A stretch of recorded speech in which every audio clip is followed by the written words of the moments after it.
Daily current affairs और GK update के लिए सब्सक्राइब करें लॉजिक पाठशाला चैनल को and also press the notification bell icon. Hello everyone, welcome to my channel logic Pathshala. So आज की video बहुत ही खास, बहुत ही ज़्यादा इम्पॉर्टेंट है। आज इस वीडियो में हम लोग करेंगे नोबेल प्राइज़ 2020। जितने भी नोबेल प्राइज़ दिए गए हैं, आपको पता है कि सभी फील्ड में नोबेल प्राइज़ दिए जा चुके हैं और ये आपके एग्ज़ाम के लिए इम्पॉर्टेंट है। और देखो, याद करना मुश्किल होता है क्योंकि अटपटे से नाम होते हैं, हमें याद नहीं हो पाते। तो इस वीडियो में मैं आपको बिल्कुल अच्छे से ट्रिक के साथ सिखाऊंगी कि कैसे आप नोबेल प्राइज़ को याद कर सकते हैं कि कौन कौन विनर्स है, कौन कौन से फील्ड में। ऐसे हम लोग याद करेंगे कि आप कभी भी जो है वो भूल नहीं पाओगे नोबेल प्राइज़ को।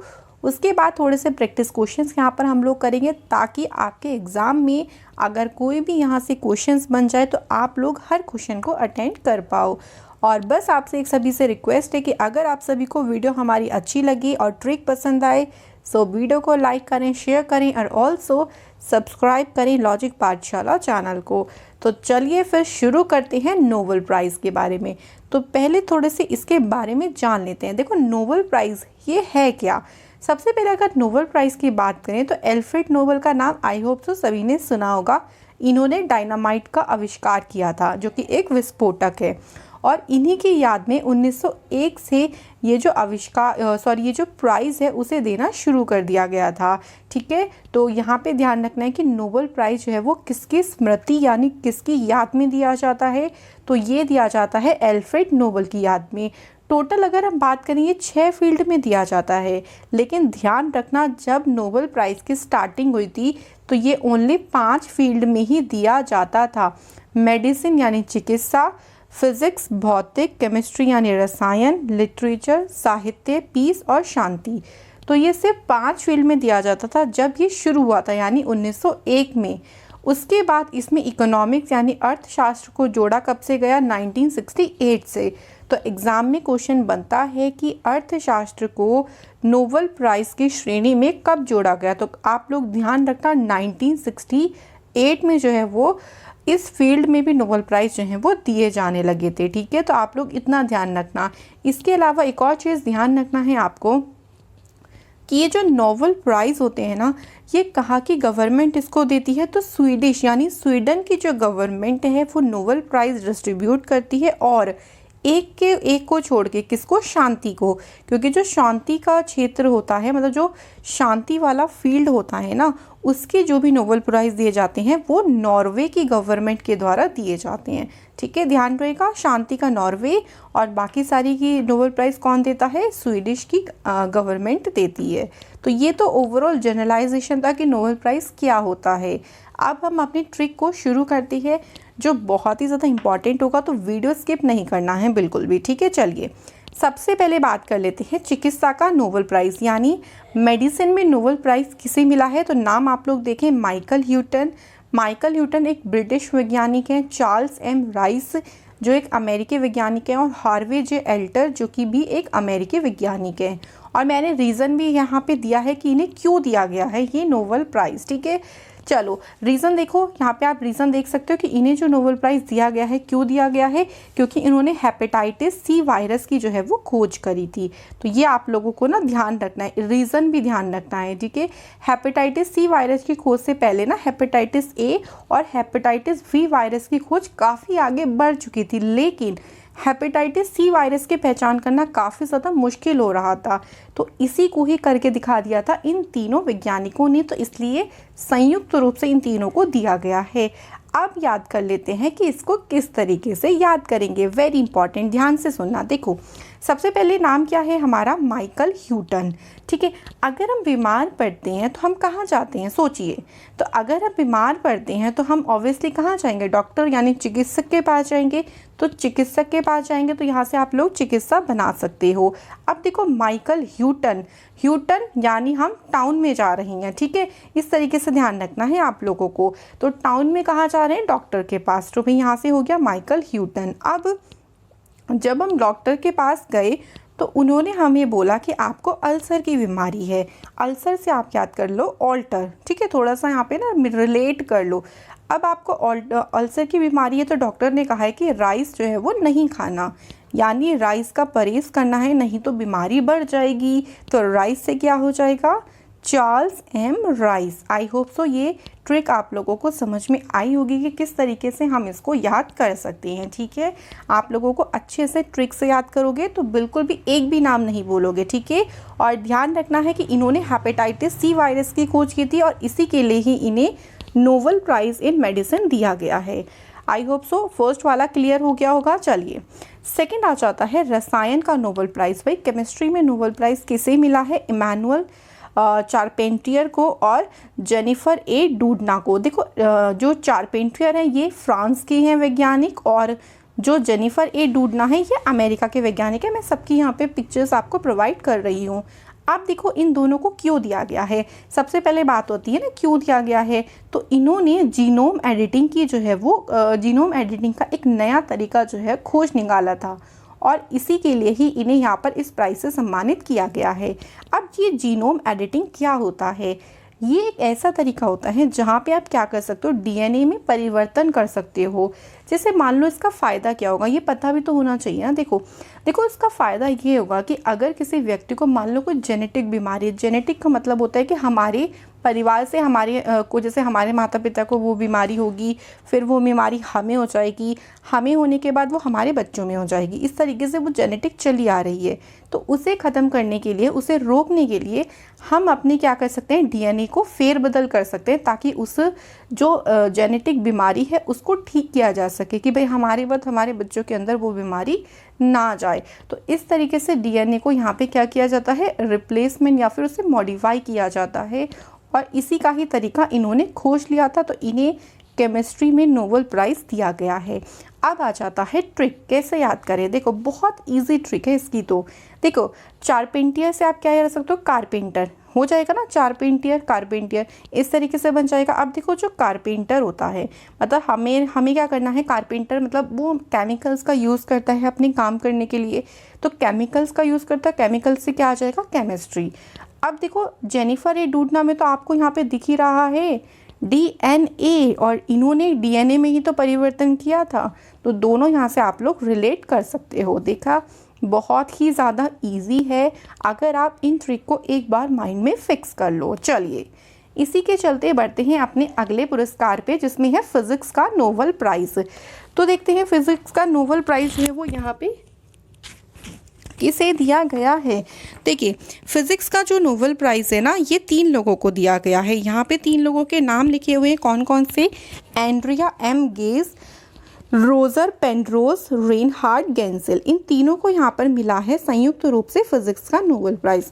देखो एक चीज़ ध्यान रखना, जो नोबेल प्राइज़ दिए जाते हैं वो 3 से ज़्यादा संयुक्त रूप से लोगों को नहीं मिलते, मैक्सिमम 3 लोगों को मिल सकते हैं। ठीक है, अब इन्हें क्यों दिया गया है, तो इन्होंने ब्लैक होल से संबंधित खोज करी थी। अब थोड़ा सा इसके बारे में जान लेते हैं। देखो अभी हमने बोला कि ब्लैक होल पर जो है वो आइंस्टाइन का विश्वास नहीं था। अगर हम स्टार्टिंग से बात करें तो उस ब्लैक होल की खोज करने और उसका रहस्य का पता लगाने के लिए 2020 में इन लोगों को भौतिक के नोबेल पुरस्कार से सम्मानित किया गया है। अगर हम बात करें सिर्फ और सिर्फ रेनहार्ड गेंसेल की, तो रेनहार्ड गेंसेल ने दुनिया के सबसे बड़े दूरबीन का उपयोग करके हमारी आकाशगंगा के मध्य में जो सुपरमैसिव ब्लैक होल है उसका पता लगाया था। तो इन तीनों को ही नाम ध्यान रखना है, इम्पॉर्टेंट होगा। अब आ जाते हैं अपने ट्रिक पे कि भैया किस तरीके से हम लोग इनको याद कर सकते हैं। देखो बहुत ही अच्छी ट्रिक है, बहुत ही आसान ट्रिक है। देखो कैसे याद करोगे, अगर हम बोलें एंड्रिया एम गेज को और रोजर पेनरोज और हमारा क्या है रेनहार्ड गेंसेल। अब यहाँ पे हम लोगों को देखो क्या क्या ध्यान रखना है। सबसे पहले फिज़िक्स से आप ध्यान रखो, हमारी जो फिज़िकल फिटनेस होती है, थोड़ा सा फिज़िकल फिटनेस को फिज़िक्स से रिलेट करो। ठीक है, फिज़िकल फिटनेस से ही तीनों चीज़ें हम लोग कवर करेंगे। कैसे कैसे, सबसे पहले अगर हम बात करें इसकी पेन रोज़ की बात कर लेते हैं। देखो पेन रोज़ में आपको 3 वर्ड मिल जाएंगे, रोज़, पेन, रोज़। इस पेन रोज़ को इस तरीके से रिलेट कर लो, पेन का मतलब वो दर्द वाला पेन, कि रोज़ आपको पेन सहन करना पड़ेगा। अब पेन कैसे सहन करना पड़ेगा, जब आप फिज़िकल फिट रहते हो तो आपको जिमिंग करना पड़ता है, रनिंग करना पड़ता है, बहुत सारी एक्सरसाइज करनी पड़ती है, तो बहुत ज़्यादा बॉडी में पेन हो जाता है। और एक्सरसाइज तो रोज़ करनी पड़ती है, तभी तो फिटनेस में फिट रहोगे। तो एक्सरसाइज रोज़ करनी पड़ेगी तो पेन रोज़ होगा। तो पेन रोज़ से आपको याद हो जाएगा रोज़र पेन रोज़, ठीक है। अब आप एक्सरसाइज रोज़ करोगे तो आपको रनिंग रोज़ करनी पड़ेगी। जब आप रनिंग रोज़ करोगे तो रनिंग में मेहनत करनी पड़ेगी, यानी रेन हार्ड, रनिंग हार्ड, इस तरीके से याद कर लो, रन हार्ड, ठीक है। कि आप लोगों को अगर आपको अपनी फिटनेस फिट रखनी है तो आपको मेहनत करनी पड़ेगी, रनिंग को हार्ड करना पड़ेगा। और अगर आप बहुत हार्ड रनिंग करते हो तो आपकी एड़ियाँ घिस जाएंगी, घिस से याद कर लो गेज़, ठीक है, घिस जाएंगी रनिंग करते करते। एड़ियाँ, एंड्रिया, एंड्रिया से एड़िया बन जाएगा। तो इस तरीके से तीनों आप लोगों को याद हो जाएंगे, ठीक है। इन तीनों का नाम याद करना है और किससे संबंधित है, ब्लैक होल से संबंधित खोज के लिए इनको नोबेल प्राइज़ दिया गया है। चलिए इसी के साथ बढ़ते हैं अपने नेक्स्ट पेज, जिसमें हमारे पास क्या है, अर्थशास्त्र का नोबेल प्राइज़ किसे मिला है। अर्थशास्त्र का नोबेल प्राइज़ भी यहाँ पर दो लोगों को मिला है, पॉल मिलग्रोम को और रॉबर्ट विल्सन को। क्यों दिया गया है इसका भी रीज़न आप लोग यहाँ पे देख सकते हो। नीलामी सिद्धांत में सुधार और नए तरीकों का आविष्कार करने के लिए। नीलामी सिद्धांत का मतलब होता है ऑक्शन थ्योरी, इंग्लिश में भी आप लोगों को दिया गया है, ठीक है। इसके लिए ही इन दोनों को यहाँ पर संयुक्त रूप से अर्थशास्त्र का नोबेल प्राइज़ दिया गया है।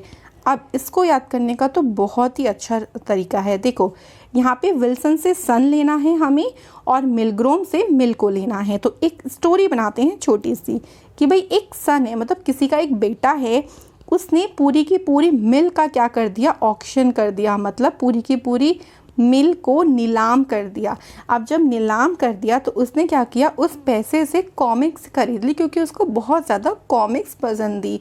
तो कॉमिक्स से इकोनॉमिक्स बन जाएगा। देखा कितना आसान था ना, ट्रिक बहुत आसान होती है और उससे हम हर चीज़ इजीली याद कर सकते हैं। आई होप सो ये ट्रिक बहुत ही अच्छी लगी होगी, काम की होगी। इसी के साथ आगे का बढ़ते हैं। तो अगला देखो, शांति का नोबेल प्राइज़। शांति का नोबेल प्राइज़ इस बार मिला है वर्ल्ड फूड प्रोग्राम को। क्यों दिया गया है, तो भूखमरी से निपटने और संघर्ष वाले इलाकों में शांति की स्थिति में सुधार की कोशिश के लिए इनको ये जो प्राइज़ है इससे सम्मानित किया गया है, ठीक है। आप लोगों को अच्छे से ध्यान रखना है कि शांति का नोबेल प्राइज़ किसे मिला है, वर्ल्ड फूड प्रोग्राम को। अब कैसे याद रखेंगे, देखो जब हमें बहुत ज़्यादा भूख लगती है तो हम अशांत हो जाते हैं। एक बच्चा है, उसे बहुत भूख लग रही है तो वो रोएगा, चिल्लाएगा, अशांति फैलाएगा सब में। अगर हमें उसे शांत करना है तो हमें उसे खाना देना पड़ेगा। तो यही हो जाएगा आपका वर्ल्ड फूड प्रोग्राम, ठीक है। और कौन से फील्ड में, शांति के फील्ड में। मैंने बताया था कि शांति के फील्ड में नोबेल प्राइज़ कौन सी गवर्नमेंट देती है, नॉर्वे की गवर्नमेंट देती है। अच्छे से दिमाग में फिट कर लेना। आई होप सो सारी चीज़ें आप लोग क्लियर हो गई होंगी। अगला देखो हमारे पास क्या है, साहित्य का नोबेल प्राइज़। साहित्य का नोबेल प्राइज़ किसे मिला है, तो लुइस ग्लुक को मिला है साहित्य का नोबेल प्राइज़। और याद करना बहुत ही ईजी है, पहले देख लेते हैं कि क्यों मिला है। अमेरिकी की है ये कवयित्री, इनको अपनी सुरीली काव्यात्मक आवाज़ के लिए ये प्राइज़ दिया गया है। और इनकी बहुत ही फेमस बुक है एक, जिसका नाम है एवरेनो, जो इन्होंने 2006 में लिखी थी, ठीक है। और ध्यान रखना इस बार इनको दिया गया है। अब याद कैसे करेंगे, देखो ग्लू से आपको लेना है सिर्फ और सिर्फ ग्लू का मतलब क्या होता है, जो चिपकने वाली ग्लू होते हैं, जो हम अपने पेपर्स वगैरह को चिपकाते हैं। अब एक बात बताइए, जब आपकी बुक है, अगर आप उस बुक को चिपकाओगे नहीं तो उसके पेज सारे के सारे निकल जाएंगे। तो बुक को चिपकाना बहुत ज़रूरी है, तभी तो एक साथ पूरी की पूरी बुक बनेगी। जब हम पेपर्स को चिपकाते हैं तो एक पूरी नोवेल कह लो बुक बन जाती है। और बुक का संबंध आप लोग साहित्य से लगा सकते हो। तो ये तो बहुत ही ईजी था याद करना, ठीक है। आई होप सो आप सारे के सारे जितने 6 फील्ड के नोबेल प्राइज़ थे वो हमने कवर कर लिए हैं। आप प्रैक्टिस क्वेश्चंस कर लेते हैं जो जो आप लोगों के एग्ज़ाम के लिए इंपॉर्टेंट होंगे, ठीक है। मैंने यहाँ से क्वेश्चंस नहीं लिए हैं क्योंकि इनको मैं आप बता चुकी हूँ कि कौन किस फील्ड में दिया है। एक्स्ट्रा क्वेश्चंस आप लोगों को यहाँ पे मिलेंगे। चलिए, तो सबसे पहला क्वेश्चन देखिए हमारे पास क्या है कि नोबेल पुरस्कार की शुरुआत कब से हुई थी। और ये मैंने बताया था कि 1901 से जो है वो नोबेल प्राइज़ की शुरुआत हो गई थी। कितने क्षेत्रों में दिया जाता है, 6 क्षेत्रों में दिया जाता है। बिल्कुल अच्छे से आप लोगों को ध्यान रखना है। अगला देखो, फिर से वही आ गया कि कितने क्षेत्रों में नोबेल प्राइज़ मिलता है, तो 6 क्षेत्रों में नोबेल प्राइज़ मिलता है। कौन कौन से, medicine, physics, chemistry, peace, literature और इकोनॉमिक्स। और इकोनॉमिक्स कब से मिलना शुरू हुआ है? 1968 से। तो इतना आप लोग जितना ज़्यादा इन चीज़ों को याद रखोगे ना, क्वेश्चन पूछे जाते हैं यहाँ से। अब देखो बहुत ही अच्छा क्वेश्चन आता है हमारे सामने। क्वेश्चन में देखो हमसे क्या बोला गया है कि ऐसे पहले भारतीय कौन हैं जिन्हें नोबेल प्राइज से सम्मानित किया गया था। तो ऐसे पहले भारतीय कौन हैं? तो करेक्ट आंसर यहाँ पर क्या होगा? Rabindranath Tagore is the correct answer. तो रविंद्रनाथ टैगोर जो है वो ऐसे पहले भारतीय हैं जिनको जो है वो भारत के थे ये पहले, जिनको नोबेल प्राइज से सम्मानित किया गया था। ठीक है, I think this will be clear ना। इनका नाम अच्छे से आप लोग अपने माइंड में ना फिट कर लेना। रविंद्रनाथ टैगोर, जिनको ये ऐसे पहले भारतीय थे जिनको नोबेल प्राइज से सम्मानित किया गया था। ठीक है, चलिए फोर्थ वाले क्वेश्चन में है कि नोबेल पुरस्कार प्राप्त करने वाली पहली भारतीय महिला। देखो वो तो पुरुष थे ना, और टोटली ओवरऑल उनको मिला था सबसे पहले, लेकिन महिला में अगर आपसे पूछ लिया तो आप लोग क्या लगाओगे कि ऐसी पहली महिला कौन है जिनको नोबेल प्राइज़ मिला था? तो करेक्ट आंसर यहाँ पर क्या होगा? Mother Teresa. इनको कौन से फील्ड में मिला था? तो इनको शांति यानी पीस के क्षेत्र में मिला था 1979 में। ओके, ध्यान रखना 1979 में शांति के क्षेत्र में मदर टेरेसा को नोबेल प्राइज़ मिला था, जो कि पहली भारतीय महिला थी जिनको नोबेल प्राइज़ मिला था। अगला देखो इम्पॉर्टेंट क्वेश्चन। ये क्वेश्चन ऐसे हैं जो एग्जाम में पूछ सकते हैं, इसलिए मैंने यहाँ पे आप लोगों को थोड़े से प्रैक्टिस क्वेश्चंस रख दिए। अगला क्वेश्चन देखो क्या है? एकमात्र ऐसी महिला कौन है जिन्हें विभिन्न क्षेत्रों में 2 बार नोबेल पुरस्कार मिला है? तो इम्पॉर्टेंट क्वेश्चन है। Madam Curie is the correct answer. इनको 2 बार मिला है। एक बार इनको 1903 में मिला है, ये मिला था इनको फिजिक्स के फील्ड में। ठीक है, और इसके बाद इनको 1911 में मिला था किस फील्ड में? केमिस्ट्री फील्ड में। तो 2 अलग अलग फील्ड में जो है इन्हें नोबेल प्राइज़ मिला है। तो ध्यान रखेंगे, इनका नाम क्या है? Madam Curie. चलिए अगला क्वेश्चन देखो क्या है? 1901 में, भाई 1901 से पहली बात शुरू हो गया था नोबेल प्राइज़ मिलना। तो जो पहला नोबेल का शांति पुरस्कार था वो किसने जीता था? तो यहाँ पे 2 लोगों ने जीता था। आंसर आपका ए और बी दोनों बनेगा, क्योंकि नाम इनका क्या क्या है? हेनरी डुवांट और फ्रेडरिक पेसी। इन दोनों को मिला था 1901 में। जो हेनरी डुवांट है ये स्विट्ज़रलैंड के रहने वाले हैं, और फ्रेडरिक पेसी जो है वो फ्रांस के रहने वाले थे। इन दोनों को ही शांति के क्षेत्र में पहली बार नोबेल प्राइज़ जो है वो मिला था। ठीक है, नेक्स्ट क्वेश्चन देखिए, निम्न में से कौन सा देश जो है वो नोबेल पुरस्कार देता है? तो अभी मैंने आपको स्टार्टिंग में बोला था कि स्वीडन की गवर्नमेंट नोबेल प्राइज़ देती है, लेकिन सिर्फ और सिर्फ किसको छोड़ के? पीस यानी शांति वाले प्राइज़ को छोड़ के बाकी सारे प्राइज़ जो हैं वो स्वीडन की गवर्नमेंट ही डिस्ट्रीब्यूट करती है। क्लियर? अब नेक्स्ट क्वेश्चन देखो, अर्थशास्त्र के क्षेत्र में जो नोबेल प्राइज़ है वो किस वर्ष से इसकी शुरुआत हुई थी? तो वैसे तो 1901 से शुरुआत हो गया था, लेकिन अर्थशास्त्र का फील्ड 1968 में जुड़ा था। ओके, यहाँ पे ऑप्शंस में थोड़ा सा गड़बड़ हो गया, इसको काट के लिख लो 1968। 1968 से अर्थशास्त्र में भी नोबेल प्राइज़ मिलना शुरू हो गया था। Next question as a very important question, किस वर्ष यह नियम बना था कि किसी को भी मरणोपरांत नोबेल पुरस्कार नहीं दिया जाएगा? देखो पहले जब 1901 में शुरुआत हुई थी उस टाइम पे ये रूल नहीं था। मतलब मान लीजिए अगर किसी ने खोज करी, उनकी मान लो डेथ हो गई, तो उनको डेथ के बाद भी नोबेल प्राइज़ मिल जाता है। जैसे भारत में देख लो, पद्म विभूषण हो चाहे भारत रत्न, मरणोपरांत दे दिया जाता है।